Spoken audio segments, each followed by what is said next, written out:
This is the Bartholomew Town Podcast. Hi, everyone. Welcome into another edition of the Bartholomew Town Podcast. I'm your host, Bill Bartholomew. On this episode, breaking down a homicide at Rough Point in Newport involving Doris Duke with journalist Peter Lance. All right, this is a fascinating conversation with Peter Lance, a native of Newport, Rhode Island, who's a journalist who, in the latest issue of Vanity Fair magazine, published an article titled Homicide at Rough Point, chronicling a death that Doris Duke is responsible for back in 1966. And folks, buckle up for a ride that kind of takes us through the socialite class of Newport and what that means for the rest of the country, the specifics surrounding Doris Duke and Rough Point, her mansion and her estate, and the contributions she's made financially to Newport and how that may play into a cover-up. This is an incredible story, and it's going to be told in even more detail in a forthcoming book by Peter Lance with the same title, Homicide at Rough Point. Now, I've linked to the Vanity Fair article in the description of this podcast, wherever you're listening right now, and it's well worth checking out.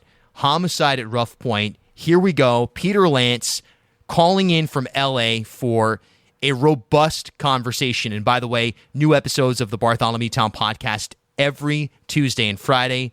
Listen wherever you get your pods, whether that's Spotify, Apple, iHeart, whatever it may be. You can also, of course, head over to bartholomewtown.com or ripodcast.com. Okay, let's get right into it. This is a deep dive with Peter Lance on Doris Duke, the heiress, one of the wealthiest women in the world at the time, a major figure in Newport lore, undoubtedly, and how she is responsible in one way or another, and as Peter alleges, with intent to murder of a close confidant. Stand by.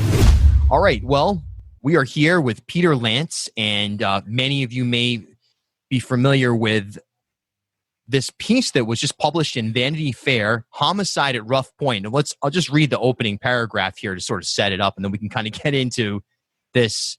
Really, you can call it a murder mystery. You can call it whatever you'd like, but here's the opening paragraph. In the fall of 1966, billionaire Doris Duke killed a close confidant in Tony, Newport, Rhode Island. Local police ruled the incident an unfortunate accident. Half a century later, compelling evidence suggests that the mercurial, vindictive tobacco heiress got away with murder. Joining us now, Peter Lance. Vanity Fair is where you may find this article, and we'll link to it, of course, in the podcast. Thanks so much for hopping on from Los Angeles all the way across the continent. I'm so loyal to the state of Rhode Island, and I'm so appreciative of you, Bill, having me on. And I've listened to a couple of your podcasts, and you're great, man. And it's only going to be growing. Your audience is going to get bigger and bigger. So I'm lucky that I'm like coming in on the early end of it, I guess. I appreciate the kind words. Yeah, exactly. I'll mail that check now, and well, thanks so much. Let's break this down, because everyone should read this article. That's where you're going to get the thorough analysis that you've worked on here. They can do that. Just go to vf.com, vanityfair.com. It's on. It's right up there. It's the July-August issue. I have a couple of blow-ups in the background. It's the Viola Davis issue, another Rhode Islander, by the way, who grew up in Central Falls, Oscar winner. And then I'm writing a book, so we'll talk about that later. But that's the cover of the book. Anyway. Yeah, a book that's already trending, by the way, and we'll get to that in a matter of moments. But Let's set up the story for those who aren't familiar, because, look, when you think about Newport, you think about a lot of things nowadays, for sure. We're just coming off Folk Fest weekend, so there's that element. There's the tourist industry, the sailing industry, so on and so forth. But, of course, central to all of that is the mansions. And Doris Duke, certainly an eccentric and extraordinarily wealthy individual who descended upon Newport and certainly left her mark. What goes into that headline, that opening paragraph that we just read? If you could sort of set up the specifics of that anecdote, and then we can get into your story and what you may have uncovered through this journalistic project. Sure. Well, the reason I actually wanted to do this story 52 years after it happened, now it's 53 years, the actual homicide took place on October 7th, 1966. I was a freshman at Northeastern at the time. That was where I did my undergrad work. And then the following summer, 8 months later, I started my first job in journalism as a cub reporter for the Newport Daily News. I worked that summer and the summer later, and the town was buzzing with this rumor that Doris Duke had gotten away with murder, that she'd bought off the town. There's all just the rumors, And so I didn't have the time. I didn't have the skill at the time to try and look into the story. I was just busy learning just rudimentary journalism. And then my life got in the way. Years passed. I went on to Columbia Graduate School of Journalism. I got a law degree at Fordham. And I became a correspondent for ABC News in New York. Met my beautiful now ex-wife at ABC News. And I moved to LA mid-career, and I worked in Hollywood as an episodic television writer and showrunner of, series like Miami Vice, Crime Story, Jag, Wise Guy. And then I basically, after a rough divorce with our 3 children, moved back to New York with my ex-wife. I decided to start writing books, which is more of a New York discipline. It got me to New York more often. And so I wrote between 2003 and 13, 4 gnarly books for HarperCollins on counterterrorism and organized crime. Very heavy-duty nonfiction books, very well documented. But that gave me the skill to be able to tell kind of an epic story like this. So after Donald Trump made his comment that he could shoot somebody on Fifth Avenue and wouldn't lose any voters, is the exact quote, I thought to myself, the concept of a billionaire getting away with murder. What about that Doris Duke story you've been putting off for half a century, Lance? Are you going to get to it now? and strangely, there is this amazing Facebook group in Newport called If You Grew Up in Newport, Rhode Island. It has like 9,000 members, and it's people share memories. They'll put pictures of the Newport Creamery, and they'll talk about Easton's Beach when they were kids. And, there's a lot of nostalgia. But about 3 or 4 times a year, and a remarkable man named Larry Betancourt, who spent his career working at Newport Hospital, he would post like a crash photo of the Doris Duke crash from the night it happened. And people would come out of the woodwork, Bill. I mean, just with all kinds of speculation. The police chief, Joe Radice, moved to Italy. No, he's living in Florida with Bibi Rebozo. No, he, all these incredible rumors, essentially. And I just decided to start with that group, those names in that group. And people had said they were there that night. And and one of the people I found very early on through his wife, Jane McGuire, was John Quigley. And when I saw the name Quigley, I went, wait a minute, Ed Quigley was a photographer for the Daily News when I worked there. He was kind of a mentor to me in many ways. I thought, could that be the same family? And sure enough, it was. And John and Jane had been so instrumental in me helping to put the story together. And this is the main reason, because Doris Duke hired over the years minions, ex-FBI agents, lawyers, private investigators to clean up the many messes of her controversial life. So I found that there's a very important civil court case that took place. Torella's family had to sue for wrongful death because she refused to settle with him for as little as $200,000. He was only 42 years old, had 20 more years of earning left. And she forced them, she refused. Doris Duke was making him bill $1 million a week in interest on her money at the time, and she just refused. And so they had to sue her. The trial took place in Providence. She dragged it out with her lawyers for 4.5 years. She was found civilly liable in the phase of, the culpability phase of trial. But when they got to the damage phase, her lawyer, kind of the Roy Cohn of New England at the time, named Aram Arabian, they played the gay card. Because he happened to be gay. When you were gay in 1966 in an urban jury in Providence, that was a way to diminish him, sadly.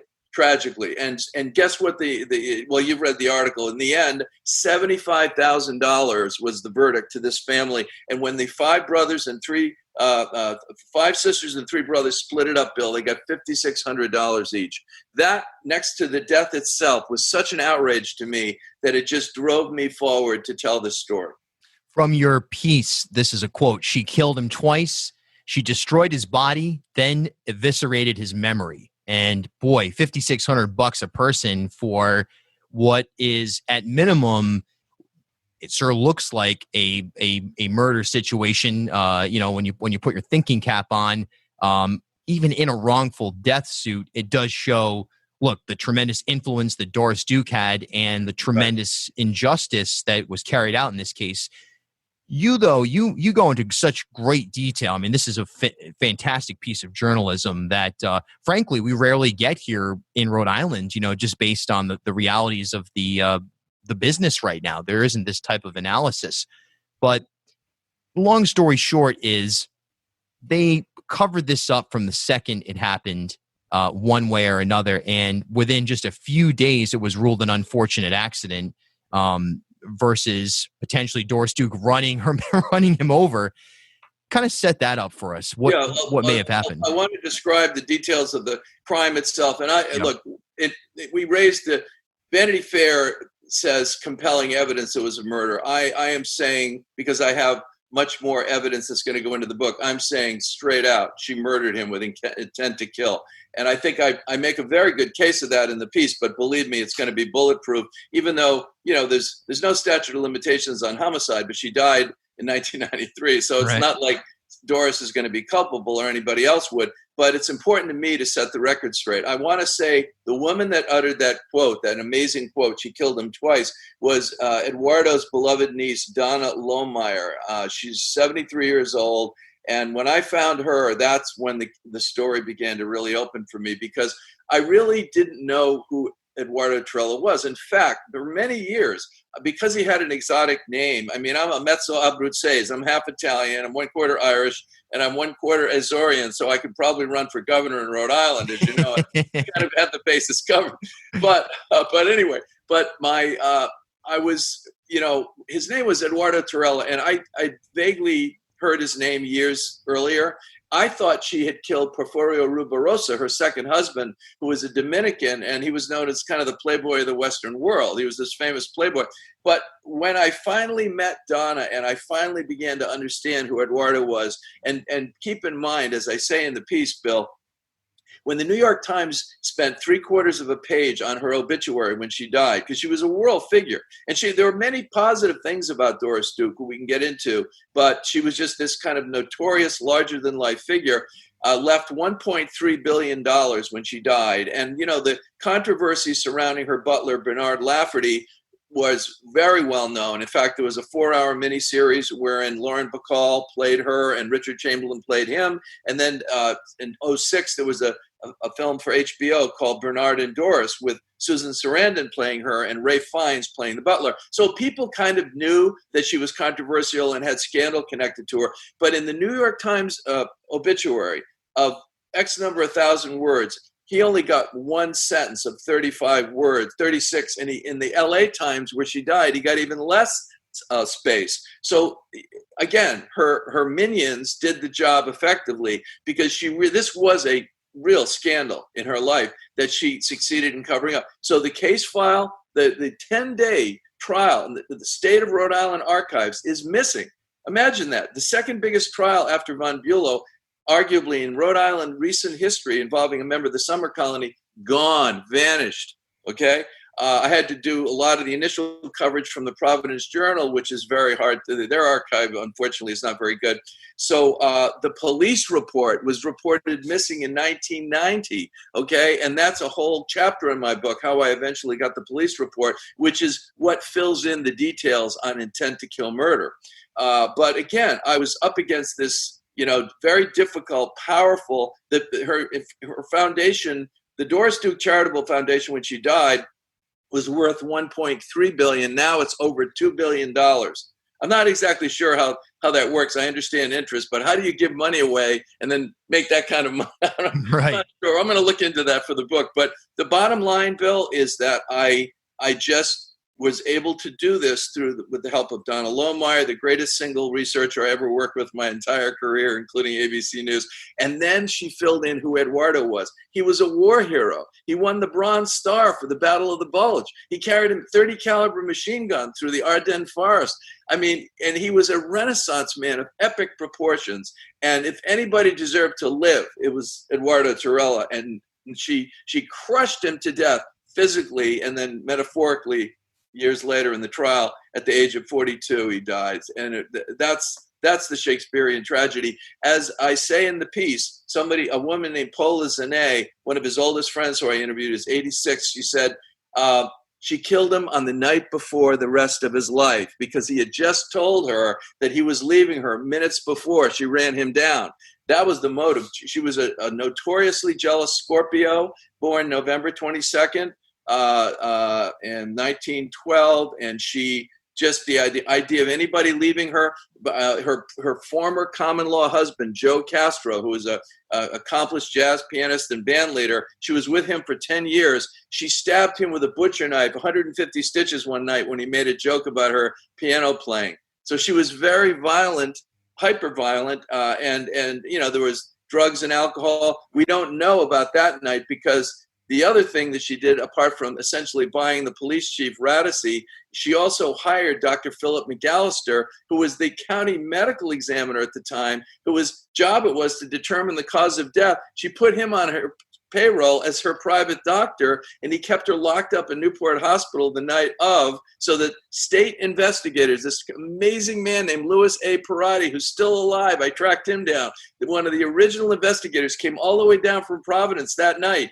and he and his partner Al Mazzarone, late partner, could not get to her in the hospital or even Saturday when she finally came home. And finally on Sunday, they had this little interview supposedly with Lieutenant Frank Walsh, who later became the police chief after this, and another detective in her bedroom. And she had these notoriously vicious dogs. She had a big German Shepherd on either side of the bed. Her New York lawyer was there. Her business manager were there. And these two cops, and the entire transcript of that interview is 4 questions and 5 answers. Wow. She basically says, he said, "Can you tell me what happened?" And she goes, "Well, we were driving out of the estate. He got out to open the gate. I slid over. We had done it 100 times before, and he would open the gates, and then I would drive out, and he'd get back in, essentially. And then suddenly, without, the car leapt forward from a standing stop, and the next thing I know, we were at the tree across the street." That was her entire statement, and on the basis of that, they closed the case the next day, Monday. It happened on a Friday night. And Mazzarone and Perotti just got there at the end of that little statement. And Perotti said to me, the fix was already in. The fix was already in by the time we got there. So then what happened was, and I'm almost done in this part of the story, the Attorney General at the time was called J. Joseph Nugent. And he was quoted in the New York Daily News. They sent a great reporter. I wish I could have known him when he was alive. Alton Schlegel. He was one of these classic bulldog police reporters from the New York Daily News. He Sure. came up to Rhode. He did like 5 stories over 3 days, and he quoted the Attorney General as saying, "Wait a minute, that's not so fast. Like, really? Maybe we should investigate this." So Radice, after telling the Associated Press Monday morning it was an unfortunate accident in UPI, and after that went out internationally, it was an accident, Radice walked it back. Like you see often in the Trump administration, they say something and 2 hours later they take it back. He walked it back, and this is the most amazing part of the story, and this is the proof of the cover-up by the police. Radice went to Doris's lawyer, Aram Arabian, and he said, "You got to give me something so I can close out the case." And Aram Arabian said, "I'll tell you what, why don't you make up a transcript like you interviewed her, like a detailed interview, and type it up, and if we like it, she'll sign it." And that's what they did. They created a phony 3-page question and answer bill, and then they submitted it, and it even says at the top, "This is an interrogation of Doris Duke conducted on Tuesday, the 11th of October," and they got the first answer to the first question wrong. They said, "Question, in the transcript, Miss Duke, we understand you were born November 22nd, 1928.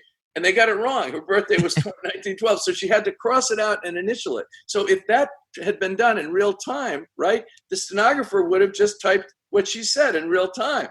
It's proof positive that it was a fabrication. And then the case was closed.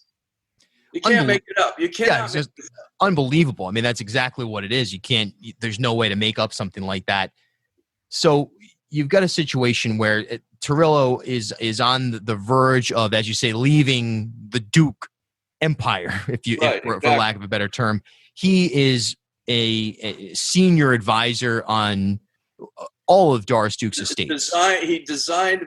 She had 4 estates: Rough Point and Newport, the old Valentino estate, Falcon Lair in Beverly Hills, Benedict Canyon, Bel Air, and then an incredible Islamic estate on Diamond Head, Hawaii called Shangri-La, and then Duke Farms in New Jersey, 2,500 acres. And then she had a penthouse Park Avenue apartment. He designed large portions of all of those spaces. And if he didn't design them, he curated the art, like hundreds of works of art over 10 years that they brought in. They made trips to Europe multiple times a year. They go together, and she never bought a work of art, a tapestry, a Ming vase, an incredibly expensive piece of Chippendale furniture without getting Eduardo's, approval.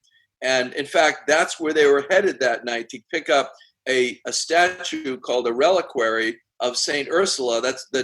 She bought it a year before. She had it restored. It took a year, and they were going to pick it up when he was killed. That was the last job he was agreed to come back to do, and then he was killed.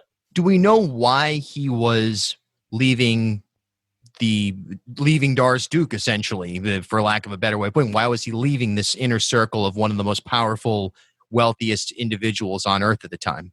Great question. Well, what had happened with Eduardo, first of all, most of his life was on the West Coast. He lived in Laurel Canyon at a kind of a legendary time, just before the period of like Joni Mitchell and the Eagles, which happened about 10 years later. But in the mid-'60s, Laurel Canyon, even then, was like an epicenter for a lot of Hollywood stars lived there, Dennis Hopper. There are all kinds of interesting people that live there. So Eduardo and his partner, Edmund Cara, his partner, his lover, was the most prominent sculptor on the West Coast of natural wood, like driftwood. And so they had this incredible scene in Laurel Canyon where they put on, it's like, as Paula Zané described them, like musicales or salons. Bobby Short would come over, little combos on the weekend. And then they also had a presence up at Big Sur in Northern California. And Kim Novak would come to some of the events. They lived on a Boy Scout ranch. They had these little cabins. And so then, all kinds of famous people would come to Big Sur. Now, Martin Ransohoff, this very prolific Hollywood producer, was producing a film called The Sandpiper, which was the first big film that Elizabeth Taylor and Richard Burton had done after Cleopatra. It was a huge film directed by Vincent Minnelli, Liza Minnelli's father, Judy Garland's husband, and that was set up in Big Sur. And the premise of the film was that Elizabeth Taylor was a bohemian kind of a painter, and she had this they called it a beach shack, but it was like the coolest looking thing you'd see in Malibu in the 60s. And Eduardo designed that whole thing. And Eduardo has a non-speaking role in the film. You see him in the film. And then the premise of it is that Charles Bronson was her boyfriend, who was a sculptor. So Bronson is like sculpting this wood bust of her, and which was actually also done by Eduardo's partner, Edmund Cara, carved it. And so Richard Burton plays this button-down Episcopal minister of a boys' school that Elizabeth's son has gone to, kind of a troubled kid. And one day Burton walks in while she's naked from the waist up, and then you can imagine where the plot goes after that. So anyway, Eduardo and Edmund got credits up front in this movie, like in the second or third panel in the opening credits of this film. And then Ransohoff hired Eduardo to design the film, or parts of the film, Don't Make Waves, with Eduardo's, ironically, one of his closest friends was Sharon Tate, ironically, only to die herself less than 2.5 years later in the most violent way at the hands of the Manson family. So, Sharon was part of that world as well. Sharon was actually in that film, I found out, but Elizabeth Taylor was so jealous of her beauty that she had her cut out. Every scene that Sharon Tate was in, she was cut out of. But the point is, that's the scene that he was going to be doing film after film for Marty Ransohoff. His life was on the West Coast. And by the way, Doris Duke was an incredible skinflint. And this guy, Pete Cooley, that she had, her business manager, I have 1,000 pages that I got from the Duke Rubenstein Library at Duke University of all kinds of pages relating to Eduardo, paper, et cetera. He would send bills and they'd pay him by the hour. One of the projects that he did was amazing. He took all of these abandoned greenhouses on Duke Farms that were just moribund, they were just empty, and he turned them in what was considered one of the greatest glass house collections in America. Like, he created these steam botanical spaces under glass. And they ran tours for years and years of. He did all of that. Doris took all the credit. If you Wikipedia Duke Farms, it says Doris designed. No, Eduardo did that. But they paid him a pittance. So he had outgrown her. You know, in the beginning, she was this incredible person who had the money, like the Medicis, you know, funded Da Vinci and Michelangelo, and, you know, and so he got a chance to show what he could do. But by then, he'd so outgrown her. And this was literally one final job he was coming back to do. And he asked her to rent the station wagon, which becomes a very important character in the story. It was a 1966 Dodge Polara wagon, 2-ton wagon. And he asked her to rent a station wagon because he didn't tell her why. He said, I have a lot of paintings, and he had his own residence in 4 of her places. So she obviously wanted to keep him close. And he wanted to move. He told her he wanted to move some of the stuff down to his mother's place in Dover, New Jersey. He didn't tell her that he was going to then, you know, take the car, drop it off in either, you know, Idlewild, JFK, or it became JFK Airport, and then fly home to the rest of his life. He just told her that minutes before it happened at 5:00 in the afternoon, October 7th. It was still light out. Didn't get dark till 6:20, and that's when she heard about it. And while his autopsy showed no alcohol, no barbiturates at all, her blood was never tested for obvious reasons, because the medical examiner controlled the access to her. And the last thing, she was a notorious drinker. So the last thing you'd want to do is test her blood and have evidence that she was drunk if you're going to cover it up. This is the Bartholomew Town Podcast. B-Town listeners, if you enjoy the journalism, opinion, analysis, and entertainment that Bartholomew Town has become known for, consider becoming a Bartholomew Town insider or making as little as a $3 monthly contribution to help sustain this program. Head over to patreon.com/BartholomewTown or click the support link wherever you're listening right now. For daily digital content, search for Bartholomew Town or me, Bill Bartholomew, on your preferred social media app. What an incredible story. What does this say about Newport elite society then and really Newport elite society now? I mean, Newport is certainly a trickle-down, quote-unquote, trickle-down type of society, city, town, however you want to put it. Of course, it doesn't make its way all the way to the public schools, the entirety of the city, but the influence of the 1% or the 0.01% potentially, right? Yeah. What does that say about Newport as a whole? Well, Newport is one of the most unique cities of its size in the world in this sense, and you've already alluded to it. In any other town in America, there were 47,000 people in 1966. We used to say when the ships were in, because there was a huge naval base, which when Richard Nixon almost lost Rhode Island in 1968 and came in, Rhode Island was second to Massachusetts in 1972. Nixon just crushed Newport. He closed Quonset Naval Air Station. He took most of the cruiser destroyer force Atlantic Fleet crew Desland and moved it to 3 separate bases in the South. And essentially 21,000 jobs, Bill, in Rhode Island were lost virtually overnight. So Rhode Island was on the brink of bankruptcy. That's when Doris Duke stepped in. You see, that was the murderous quid pro quo. I'm going to help Newport develop its tourist economy, which is what helped Newport survive. But in any town of, let's say, 47,000 people, and anywhere in America, the doctors and the lawyers would be the top dogs, and the bankers. Or if it was a company town, like a farming town, it would be, the biggest farm in town, the owner of the mill, the owner of the mine, like that. In Newport, those guys were kind of like upper middle class. Right. And then there was the middle class, the working class, and then all the day trippers that would come in every day, to eat ice cream and everything and look at the mansion. So in Newport, you had this incredible, the robber barons, and they were known as the New York 400. And the origin of the term, the 400, came from the number of people that could fit in Mrs. Astor's ballroom in New York. And this guy named Ward McAllister wrote the New York Social Register, the 400 people from these families, and all of the robber barons, Vanderbilts, Carnegies, Belmonts, they had summer cottages, they call them, these immense palazzos that would be like, you know, in Beverly Hills, that you don't see houses like this, mansions like this. And that's where the summer colony played for decades. Now, my Irish grandmother, who came over to America around 1912 from County Cork, she worked as a maid in one of the houses, and she remembered at family dinner, she'd be talking, and she'd say, they'll never spend their money, nor their children, nor their children's children, she used to say. And then she told us once that when Franklin Roosevelt got elected president, up until then, there was almost no income tax. And income tax was very spotty. But the dowager that she worked for, when FDR got elected, because he was going to start Social Security and, you know, expand the federal government, the social safety net didn't exist till then.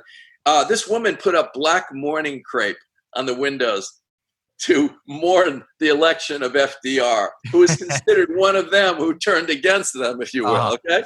So anyway, it was against that backdrop that I grew up. And then when I was 14 years old, I worked at the Newport Reading Room, which is one of the second or third oldest men's clubs in America. We wore like bellhop uniforms. Thank God we didn't have to wear hats.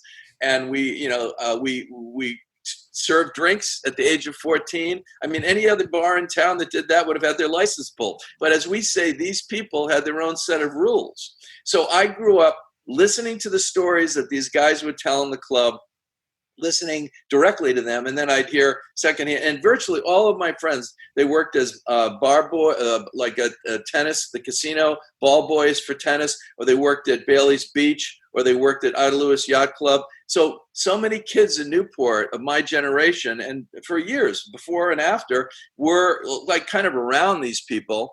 And in a strange way, for me, they gave us the capacity to dream. Not that I dreamt of wealth on that level, but these were extraordinary people. And you'd hear these guys, the members at the reading room, would be talking about being in Paris and some of the things they did. And I'm like, I was wide-eyed. I was like, where are you ever going to be exposed to those kinds of people, you know, and for good or bad?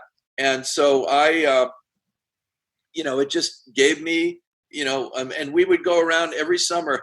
Our family would get in the car. My mother was a deputy clerk of the Superior Court. She was like a Rosie the Riveter of the law, non-lawyer, but did that during World War II. My dad was a Navy chief. My sister Mary, who was like an internationally acclaimed documentary filmmaker, we'd go out and we'd get ice cream and we'd drive around the Ocean Drive like 2 or 3 nights a week. Sometimes we go by Kings Parkway. Sometimes we go by Doris Duke's place. And I'm rubbing my eye because it's suddenly starting to water. But anyway, and we never got tired of my mother telling the stories that she had heard from my grandmother of these places. So anyway. And now we should probably go to audio at this point. I'm sorry. It's all good. All right. Okay.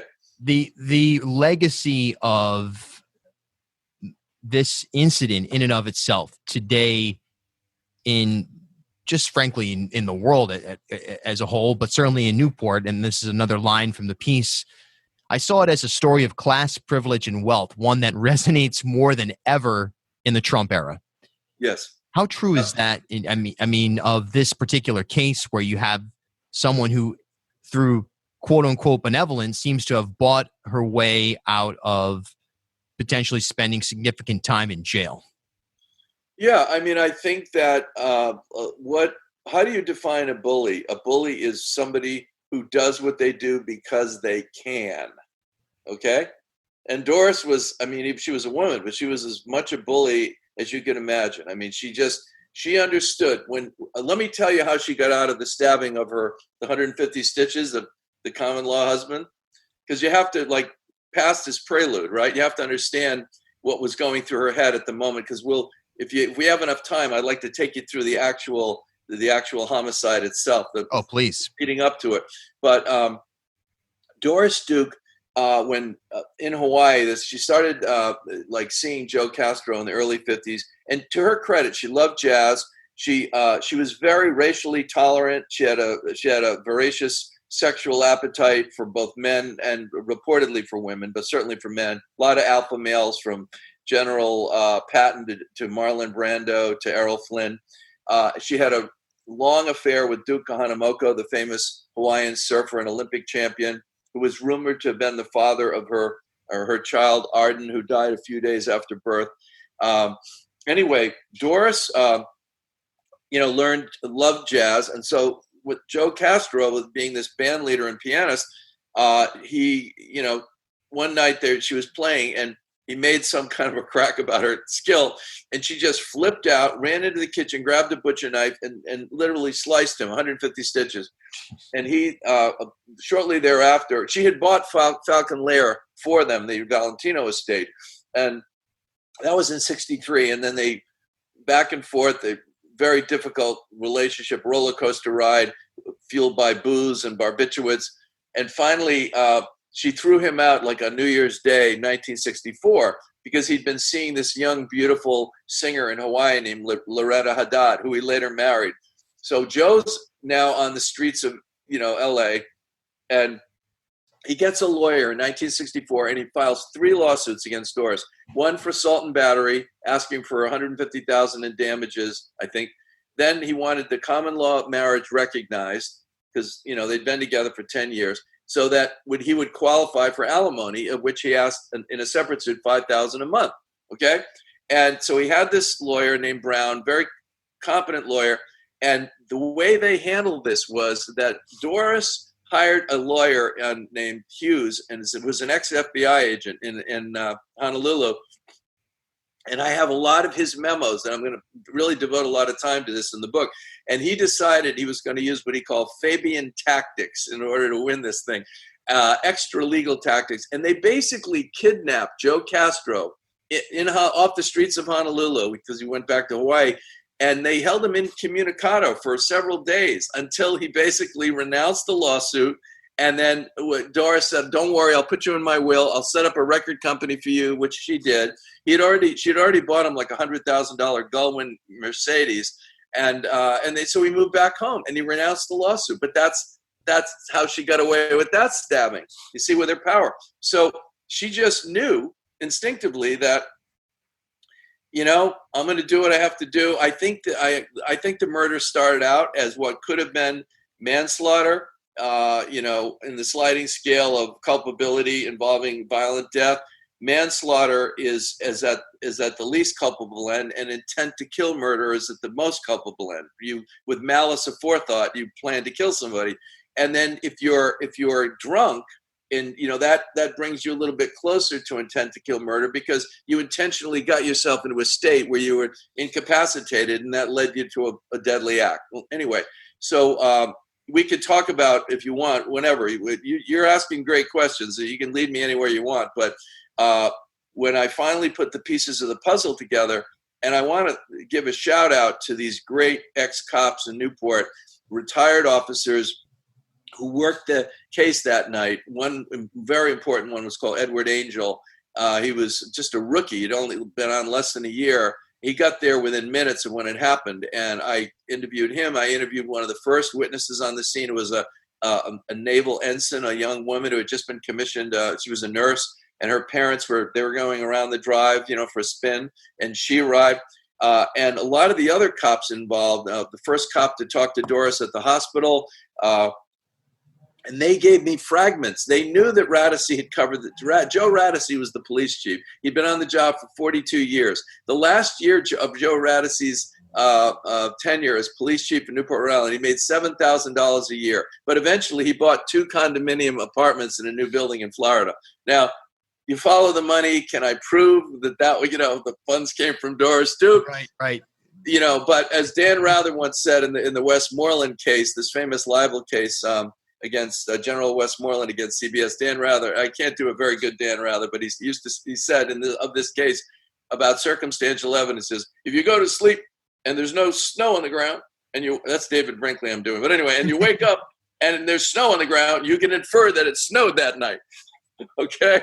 In other words, you're the police chief, you retire at $7,000 a year, and you end up at like 8 months after this accident and blah, blah, blah. Then and by the way, his niece, a wonderful woman named Elaine, his granddaughter, his physical granddaughter, Radice's granddaughter is named Elaine Paranzino, an absolutely amazing woman, had been a sister of St. Joseph, had been in the convent, came out and devoted her rest of her life to teaching children in Newport. A fabulous woman. I interviewed her, and she never knew. She lived with the rumors for years that her grandfather done this. And one day he said to her, "You think I got any money? Well, you can have it if we can find it." He said, "We can find it." And anyway, but she just wrote me a beautiful a text, and she said, I don't want to share too much of the details, but she said, "Look, it was painful for me to have to read this about my grandfather, but I'm really, she's a woman of ethics, great moral character, and she was very touched by the piece. It hurt her for a while, but she got in touch with me and she thanked me for doing it." So let's talk about the night of what they described as the unfortunate accident, and what you have essentially, unabashedly, you're saying it was homicide. And I'm saying, well, it was always a homicide. That's the death of a human being. Sure. But I'm saying it was intent to kill murder. I'm saying that, and that's what I'm going to say in my book with, what we said in the Vanity Fair story was it was compelling evidence that she committed intent to kill murder, which is true. Yeah. But I'm taking it all the way with my book and my analysis, and having gotten the police report, which was the great white whale of this story for me. It was the Ark of the Covenant. It's like that. It's almost like a chapter in itself. The many twists and turns of trying to find the police report. I always believed that it was in the Newport Police Department had it to this day, but they claimed they didn't. What was I going to do? I couldn't just go in there and look for every piece of paper in the place. But I ended up getting the report through, by the way, a very thoughtful public servant in the state of Rhode Island. That's all I'm going to say. And who understood that I was looking for this and made it available to me. And it was really interesting because when I had already written the piece, Vanity Fair had bought the piece last summer, and it wasn't entirely finished yet, but it was pretty close to completion. And then I get the police report sometime in the early fall. And when I got it in what I would call the equivalent of a brown paper envelope being shoved under my door in a cyber sense of the word, okay? I was looking at it, and my heart started beating like the Open to Midnight Express, ba-boom, ba-boom, because what if I'm wrong? What if I was wrong, And then when I opened it, but I had to read it, and when I opened it, it was like 9% of what I had pieced together. But the only difference was the actual events that absolutely prove intent to kill murder they had to remove, or else they would have had to put the bracelets on her right then and there that night and arrest her. And that was the deal that was cut, that they weren't going to do that. So that little aspect was left out. But Fred Newton, the sergeant who wrote the piece, who basically investigated the thing and determined what had really happened, Fred Newton Fred Newton came as close as he could to saying it in the report without saying it. But he was the sergeant at the time, and he wasn't in a position to buck Rattlesnake. Later, he became the chief of police in Newport. And I thought, I really was convinced he had the thing at his house when he retired. And I even went to the point of his house had been sold twice. I found the guy that was renovating it, and he actually took me up because I interviewed Fred Newton's step-grandson, and he said, "Oh yeah, my grandpa used to keep all his stuff up on the third floor." And so the guy said to me when I found him, he said, "I haven't gotten to the third floor. I'll meet you at the house." So I was flying back to that day, last June, a year ago, and I met the guy. So the two of us go up to the third floor, and I'm thinking, "Oh my God, it's in the eaves somewhere." No, it wasn't there. But I got it eventually, and that's what contains the full body of the story, in addition to what Edward Angel told me. So if you want, I can take you through the events leading up to the death if you want. I'll leave it up to you. Yeah, let's hear the events leading up to the death of the unfortunate death. Eduardo Torello. Well, anyway, so what happened was Doris, and you really have to read the piece to fully appreciate it. And again, I want to emphasize, if you go to vanityfair.com, you can read this piece. And then I want to just throw a little plug in for some, people come to podcasts at different points. If you go to look for the name of the book is the same as the title of the article, Homicide at Rough Point.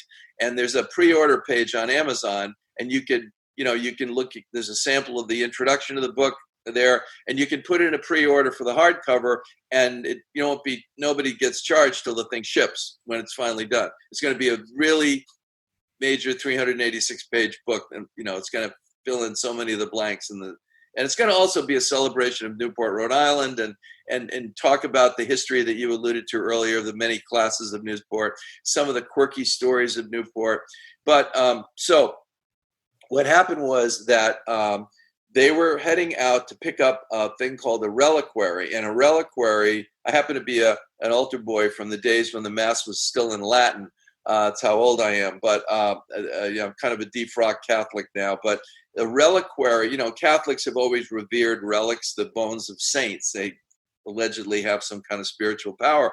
And reliquaries over the many centuries were usually busts of saints. And within the chest area of the saint, as bizarre as this sounds, there's a little door, and that's where the bone of the saint is contained. Okay. In this case, it was the reliquary of Saint Ursula, who was martyred in the 1st or 2nd century AD, along with she was a virgin, and she was murdered with 1,000 other virgins. They were traveling, and like the Ostrogoths or the Visigoths, one of the Goths attacked them and murdered them all, allegedly, according to history. And she was canonized eventually as Saint Ursula. Okay, so this is like a statue with a crown on it, like a bust of a woman, and it's 15th century. It was created 15th or 16th century, and it's actually colored in what was called polychrome, and Doris was presented this statue to buy by a guy named John Perkins Brown, who was an antique dealer and preservationist in Newport. And so she actually bought it in October of 65, about a year earlier. And then it had to be restored over about a year period. So before Doris took possession of it, she needed Eduardo to sign off on it. And so they were going to this antique store, the Blue Cat, that John Perkins Brown had the night up. So they get in the wagon. It's 5 o'clock in the afternoon. They've had this violent or like loud argument, according to one of the staff that I interviewed. And they had a wicked fight, as we'd say in Rhode Island. Anyway, and so they drive out. Eduardo's driving. Now, these gates on Rough Point are 15 feet high, and each one was 7 feet wide, major wrought iron gates. They freely swung, but because they wanted to keep them to swing inward, they had a metal stop riveted into the edge of the driveway so that the gates would stop at this point. And they also had what was called an escutcheon plate up at the top to keep the gates in. So Eduardo, the car was like 18 feet long. Eduardo parks the front of the vehicle 15 feet, by all accounts, Doris's account and, et cetera, 15 feet from the gate, so we'd have enough room to open them. The gates were, in those days, this is long before automatic gate openers, so they kept a chain around the gate during the day to make it seem like the gates were locked if people went by, but there was a padlock, and that night, for convenience, they might have locked it at night when everybody was inside, but that night it was just wrapped around the gate, okay?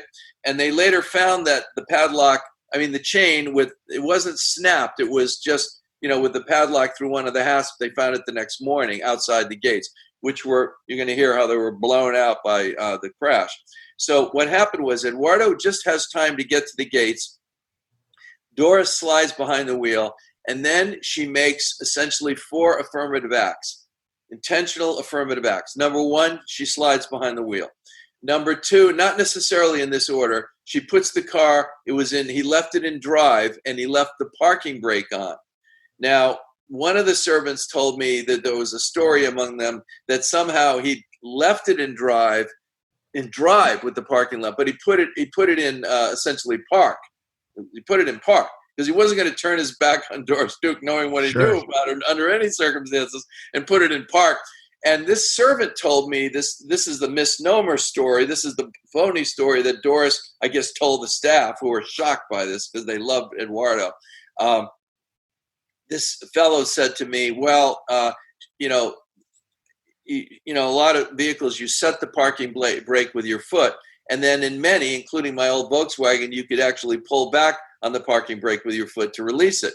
So he said, well, she's a big woman. She was 6'2". When she slid over, she accidentally released the parking brake. And since it was in drive already, that's what caused it to lunge forward. Well, again, he never would have left it in drive. But more importantly, I got the owner's manual for the Dodge Polara wagon, the 66 Dodge Polara. And there was another rumor that it had a push button dash like they used to have on the on the wheel there were buttons like drive, park. They had that in the Edsel in some cars of the day. But no, this is a standard, shift lever on the wheel, park, drive, neutral, whatever, reverse. And so she, put it into drive, and the parking release was a lever under the dash that you had to affirmatively pull. You couldn't, by accident, release it. In fact, in many models, there was an option when it was on, there was a blinking red light. And the guy from Avis, the dealership, told me that most of the vehicles they would buy had all the options because they wanted to sell them later on. So it's very likely she's looking at a flashing light of a brake release. So that's the third affirmative act. And then the fourth affirmative act, you had a horizontal brake, just like literally like this big, and then you had a vertical like accelerator pedal to the right of it. Impossible to confuse the two. I mean, there's just no way, because that was another theory. Well, maybe her foot slipped and no. So anyway, so then she hits the gas. So what happened is, I don't want to tell you what ultimately happened, but I want to lead up to it. So basically, the car lunges forward, hits Torella. The gates are blown open to the point where there were several wrought iron rungs on each gate. Had, I think, 7 they called balustrades, like rungs on the gates on the lower part. And they were 5 of them were blown out, 3 in one gate, 2 in the other. They were found in the street. The gates were bent over that metal stop, so it took tremendous force for these gates to be pushed out. But it's a 2-ton wagon; it's a lot of horsepower.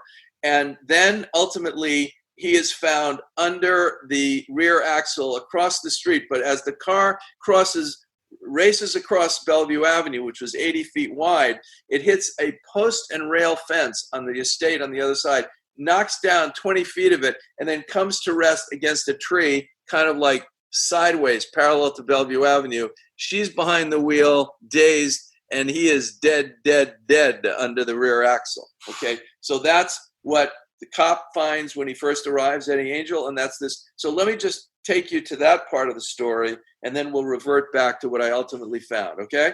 Does it make sense? Okay. Absolutely. All right.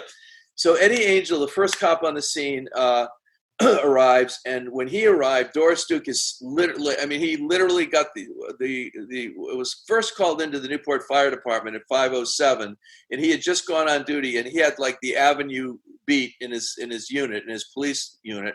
So he goes up there right away. He gets there probably around 5:10, or right like minutes later, and she's still behind the wheel, kind of dazed.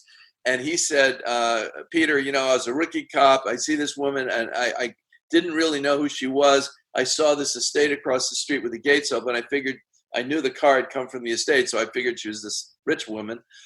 But I didn't know who the guy was. And I looked down, and I said, oh, there's somebody under the vehicle. And she freaked out. He said, I was a rookie, but I was trying to see if he was still alive. So while he's down tending to see if he could help the victim, she gets out. And she's kind of wandering incoherently back and forth, apparently in shock, on Bellevue Avenue. And that's when Judith Tom Wortko arrives. Her name was Judith Tom, Thom at the time. She had just been a nurse. She had just been commissioned as an ensign at the Navy base. Her father was a Milwaukee cop, ironically, and her mother were there in the family car from Wisconsin. They were going around the drive. So they pull up literally when Eddie Angel pulls up. And when Judith stayed in the car with her mother for a minute, because her mother was kind of scared, the father got out. By the time Judith got out, Doris was already in the street, and she said that she suddenly took off running into this mansion. So she followed her. She didn't know if she perceived that she was in shock. She said she had a little bit of blood on her lower lip, nothing serious, and she ran inside. And she ran up to the second floor. Judith saw no other servants, and she was yelling some name. And now initially when I first interviewed her, she didn't remember the name. And then when I got the police report, there was a little interview that was done with her and her father in the report. So then I refreshed her recollection, as we say in the law. I said, was it possible? And she said, she told the police she was yelling for somebody named Ed. And then she told us she'd run him over. So that's a very important piece of evidence that conflicts with the accident story, because Doris professed, as you remember, I told you the story in the bedroom confessions. He said he went to open the gate and suddenly she was at the tree. And, I didn't know what happened. And then he was under the car. Well, she said contemporaneously, after running into the house, to one of the first two witnesses, Judith, Tom, and her father, I ran him over, Ed. She knew it. Okay. Now you're going to know in a little while how she really knew it. So anyway, so that was the initial thing that Ed Angel told me. So now he said, and now the world showed up. Middletown rescue wagon came first because the Newport rescue wagon, the ambulance, was tied up on another call. Eventually Newport came. They had to literally get the tow truck from Pelham Garage, which was the Avis dealership, to lift it because the power jacks on both of the rescue wagons could not lift it. It was like the sidewalk was just dirt. So every time they tried to lift it, the jacks would go deeper and they couldn't lift it. So they finally had to lift it up to get his body out. So his body is taken to Newport Hospital in the Newport rescue, and she is driven in the Middletown rescue to Newport Hospital. Okay. Now, after a number of things happened at the scene, Angel said to me, well, Peter, I decided I took out a pad and pen and I wanted to do my theory of the crash. So I walked into the middle of Bellevue Avenue. Now, again, this is 80 feet from where the gates open to the tree. So it's 40 feet is the midpoint of Bellevue. He said, in the middle of Bellevue Avenue, I look down and I see skin and blood in the street. And so I marked it, like in the pad. And then I thought, and I wrote POI, point of impact. And I said, what do you mean? He said, I thought she'd hit a pedestrian crossing the street because there was no blood between the gate and there, just there. Now that becomes a very, very important point in the solution of the crime. So I said, okay, wow. And then what happened next? He said, well, I submitted my report, and the next day my training officer called me in, Sergeant Newton. I said, Fred Newton? Because I'd written an article about him when I was at the Daily News, like that 67, about how he trained. He was known as a straight shooter. He's just a great guy, Fred. They called him Fig Newton. That was his nickname. He lived in the Fifth Ward.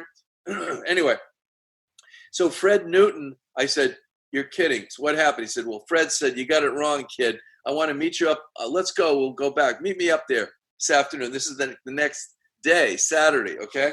And so he goes up there. By now, the gates have been pushed back in by persons unknown, but whatever. But they're really bent. They're mangled, as you'll see in both the cover shot it's on the book, and then there's another shot in the Vanity Fair story. Anyway, so they go up there, and Fred Newton tells him the following, and this is Fred Newton's theory of the crash, which is that absolute proof of intent to kill murder, but was not ever put into the final police report. Fred Newton says to him, what happened was Torella's at the gate, she gets behind the wheel, and she guns the engine. And another interesting aspect I forgot to mention is that Eduardo's brother-in-law was a former Marine named Robert Augie. And Robert Augie drove all night with his son, who survived, and gave me details of what they saw. And they drove to Newport that night. They couldn't get in. They stayed at the Viking Hotel. The next morning, they went in at 6:30 in the morning. And Robert Augie, being he was an engineer and an ex-Marine, a really precise guy, took photographs of gouge marks 30 feet from the gate. Parallel gouge marks, 1.5 to 2 inches deep, like someone went, and then like that, okay? Like Roadrunner, like bang, okay? So that also figures into the math of this. So basically, Fred Newton says she basically, got behind the wheel, put it in gear, released the brake, hit the accelerator, and then he went up on the hood of the car. He either jumped up, or I actually had an engineer from one of the top forensic automotive companies and consultant companies in America that he testified in all kinds of cases, and he named Harm Jensen. He's quoted at the end of the piece. He analyzed the whole thing. He did this amazing analysis, and he concluded that Fred Newton was right, what I'm about to tell you. And he said many times if people are, a car is approaching them, if they can't get out of the way either way, they'll try and get up on the hood. It's kind of like a instinctive survival mechanism, okay? So imagine if, in fact, he's still alive, obviously. He's up there, and the hood. He's looking at Doris Duke through the windshield, and she blows through the gates, and then she has a moment's hesitation, according to Fred Newton. She taps the brakes for a moment. She has a moment. Call it remorse. Call it, oh my God, what did I do? Right? Now we're about to go from manslaughter to intent to kill murder, because he then rolls off the vehicle. And he's below the vehicle on Bellevue Avenue, in the middle of Bellevue Avenue, where Eddie found the blood in the skin, Eddie Angel. And she just goes 1,001, 1,002, and she commits, and then she drags him across to his death. Imagine the damage done to his body, because he hits a curb. He goes up on the curb. The car turns, knocks down all these post and rail fence, and then smashes against a tree. So this is another amazing part of the evidence that happened that puts this piece together. I'm not asking people to just take my word for this. When you look at the damage to the gates, all the damage to the gates is the lower gates. And then we got Donna Lohmeyer, Eddie's beloved niece, found the autopsy report that had been misfiled on the Rhode Island archives under Torella Edmund G., under a different name slightly.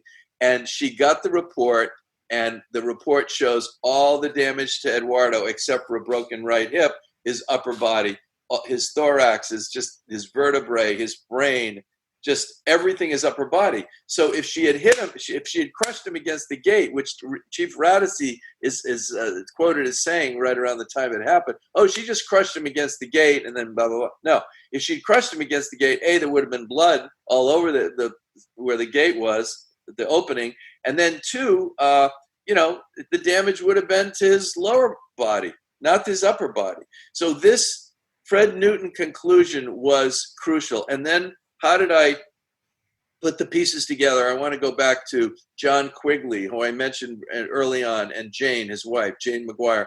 They actually were high school students at Middletown High. They ended up getting married to different people. And then years later, after divorce, they met, and they have this beautiful marriage, and they live in Long Island. They're just amazing people. So when I saw them on the Facebook group, I said, wait a minute, Quigley, again, you're related to Ed Quigley? He says, yeah, we have a lot of his photos down in the basement and negatives and all this stuff. And I said, you're kidding, because the photo that was in the Newport Daily News the next day, that is now in the shot, and I don't know if you have the printed copy of Vanity Fair, but I should probably just grab it and hold it up and just open it. It's the entire first two pages is this photograph, and that Ed Quigley took from underneath the vehicle. You see blood on the ground, you see blood on the transmission, and essentially that photo was missing from the Daily News archives at the Newport Historical Society. Remember I said how Doris's guys would go in and mine the stuff? Well, the only negative, The goons, Doris's goons, essentially. Yeah, Doris's goons. And the only negative from the few days before and the few days after that was missing was that they had that photo in their basement. Wow. And they sent it to me. And it shows that, first of all, there's that. And then there's a shot showing Fred Newton working the case right at the gate. So I rest my case. Intent to kill murder. She made that commitment. Once he rolled off and she decided, I'm going for it. What was in her head? I don't know, but she certainly survived the stabbing thing a few years earlier because she was Doris Duke. Absolutely incredible work. And my last question, I guess the last couple of minutes here, visitors to Newport, those who tour Rough Point, anyone who thinks about Newport from the idolization of this class of insiders, what is this piece that you've published and soon to be released book, Homicide at Rough Point, what does that do to this legacy and what should it do? What should people think? How should they assess what remains of Bellevue Avenue and the lure of the summer cottages, which are frankly, I mean, certainly COVID has impacted this, but by and large, a major source of revenue for Aquinic Island. Well, first of all, I had exposed the story to Joe Nicholson, the city manager, who, and only in Newport, there's so many 0 degrees of separation. His father represented my father as a lawyer. Joe Nicholson is a wonderful guy. I think he's a very good city manager from what I could tell. And I read him the story right after I'd sold it to Vanity Fair. I wanted him to be prepared for it. And his sense of it was that this is going to be a great thing for tourism in Newport, because lovers of Doris Duke, or people suspicious, or people that have never heard of Doris Duke, after this story shows up in 5 international editions of Vanity Fair, after it's online, and hopefully with the book, which, my paradigm for this book is Midnight in the Garden of Good and Evil, which is the most successful book in the history of the New York Times list. 216 weeks, set in Savannah and Newport, both colonial capitals built on the scourge of slavery, both with incredible buildings, with iron gates, with dark secrets behind them of the wealthy. It's very, and that story is about the murder of a gay man as well, Danny Hansford. So if we have a fragment of the success of that book, it's going to bring people to Rough Point. I joked I think it's going to help the Newport Restoration Foundation, which is enjoying the 20th anniversary of Rough Point as a museum, because people will be lined up back to my old high school, De La Salle, along Bellevue Avenue, once things open up, wanting to see this place where this happened. Just as the famous bird statue in the cemetery in Savannah became an iconic symbol, I believe those gates will be. But one little quick thing, the gates are gone. The actual gates are gone. They had an accident involving a catering truck in October of 2019. So they had November, December, January, February, 4 months before COVID set in to get the gates restored. They snapped the pillars on the side. They took the gates down, and the 20th anniversary was going to be May 1st, and why not have the gates up? Well, guess what? They have a little green fence, like the kind of fence you'd see in a pasture. The gates are missing. Yeah. It's evidence. I mean, I don't know. I mean, why would they have restored the gates? They knew the story was coming from you, right? They not only that, but last year they put a whole exhibit up in there from last year, because they knew I was doing the story. It called The Accident at Rough Point, and they actually lied in this thing on the wall. They got a picture of Eduardo, the crash, and it says that Doris settled with his family before trial. Absolutely wrong. And yet they're still perpetuating the myth. And I want to say my last point about what I really hope is the legacy of this piece, even though I want Donald Trump and William Barr to read this story. Of the two people I really want to read this story are the president and William Barr. Why? Because this story is proof, no matter what power you have, no matter what lengths you go to bury the truth, no matter what tricks you use, legally or extra legally to suppress the facts and the truth, eventually the truth will always come out. There's always going to be somebody, some journalist or somebody along the way, a truth seeker that's going to unearth the truth for you. And so beware of trying to bury the truth and distort the truth. Peter Lance, the piece is Homicide at Rough Point. It's in Vanity Fair right now. You should pick up a copy of the magazine, or at the very least, head over to the website, vf.com, and get on Amazon, pre-order the book, because, by the way, right now it's charting, we'll say, and doing very well here as a pre-order. Do you have a timeline on when the book may be available? Well, I'm breaking news on your show right now. Yeah. I was going to have the book available in late October, but there have been a number of events that have happened, new things I've learned, people that have come to me since the piece was published. Yeah. New information that I need to put in the book. So it's now January 12th. It's going to be a week before the inauguration. I think, frankly, in the fall, everything's going to get lost to the election or whatever happens after. That's right. But it'll be well worth it, and it's not going to be that long, and it's going to have, I would say, 50 or 60 illustrations. It's going to have several hundred EndNote annotations. It's going to be beautifully designed. And if you go to peterlance.com, my name is my website. We have a link to the order page. And I think you're going to put one on your site too, right, yep. Bill? Yeah, it'll be right in if you're listening right now on the website, ripodcast.com or bartholomewtown.com. You'll be able to click right on it. If you're listening on Apple, Spotify, or iHeartRadio, it's going to be in the description of this podcast. You'll have to hover over it. But go to peterlance.com. That's the best way to do it.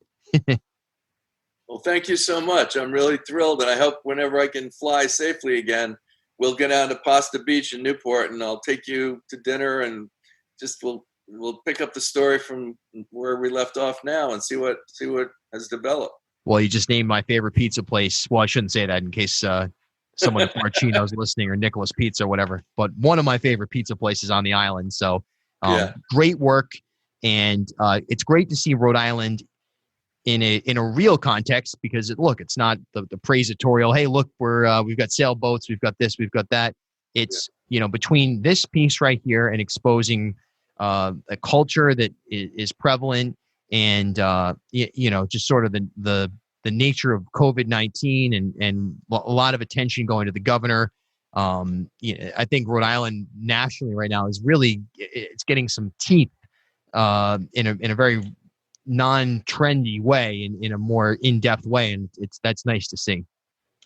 Love Rhode Island. I'm loyal to it. Love Newport, Rhode Island in particular. So thank you for this opportunity. Yeah, my pleasure. All right, Peter. Thanks so much. All right. Take care. Take care. This is the Bartholomew Town Podcast. All right. Thanks for listening, and thanks to Peter Lance for joining us here on the Bartholomew Town Podcast. We'll be sure to stay on top of this story as his book comes out, as more information comes in. And hey, if you've got any info on this, if you're in Newport or wherever you may be listening right now, my email is bill@ripodcast.com. I'll be sure to get that directly to Peter. Until next time, we'll talk soon. At HealthSource RI for Employers, we provide access to health insurance to more than 1,100 local businesses and nonprofits, and 96% of them renew through us every year. Maybe it's our choice of 19 different health plans, our 10 years of customizing solutions, or our one local team of dedicated experts helping employers find quality health insurance. See how our numbers stack up for you. Learn more at healthsourceri.com/employers.